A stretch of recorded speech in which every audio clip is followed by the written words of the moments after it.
The Royal Swedish Academy of Sciences has today decided to award Sveriges Riksbank Prize in Economic Sciences in memory of Alfred Nobel, with one half to David Card for his empirical contributions to labor economics, and the other half jointly to Joshua D. Angrist and Guido W. Imbens for their methodological contributions to the analysis of causal relationships.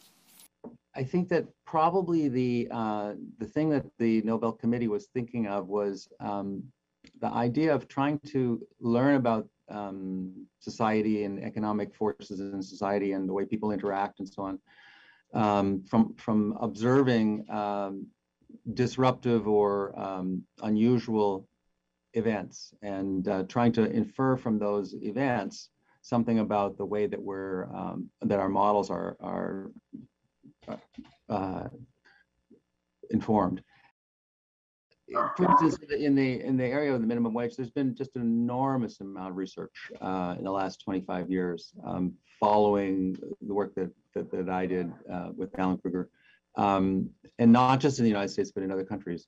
And I think reevaluating that evidence and thinking about it carefully and evaluating the whole thing from a more scientific view, not from an ideological point of view, I think is helpful and could be useful. But I'm not particularly optimistic that views on topics like the minimum wage or immigration, the simple kinds of things that economists bring to the table, and the kinds of knowledge that we can bring, are not necessarily the whole story.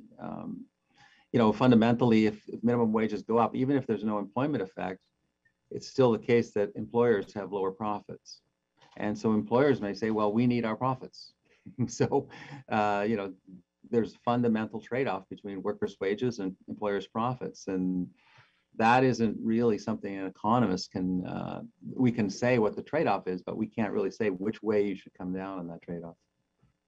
Well, research builds slowly, and our understanding of the, you know, of the labor market or any economic phenomenon is always evolving.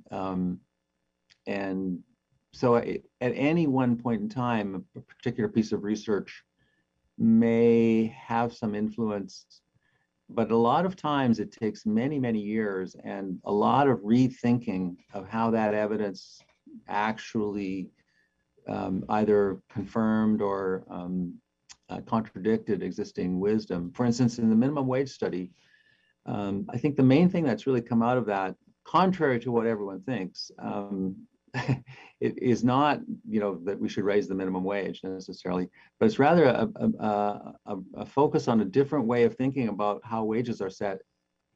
We spent quite a bit of time discussing the idea that employers have some discretion in setting wages. Not necessarily a lot, in some cases quite a bit, in some cases not much. And that idea is now really taken off, and almost 30 years later, it's taken for that to happen. And so these days, a really interesting sets of research are being done using that idea to help enlighten things like black-white wage differences or male-female wage differences.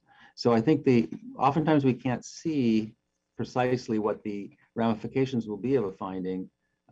And sometimes students get a little discouraged if their results they seem to be pretty interesting and no one really cares. And I always tell them, well, you never really know for sure. Sometimes a result will take some time to be fully appreciated. I have I have an old friend I met in 9th grade English class when the teacher threw a book at him and it hit me by accident. And he's the kind of guy who would pull this stunt, leave a message on the answering machine that it was somebody from Sweden calling at 2 o'clock in the morning. So I thought for sure that was him. His name's Tim. But then the phone number actually was a Swedish phone number. So, you know, if you punch it in, your cell phone says that number's in Sweden. So then I thought, well, maybe it isn't Tim.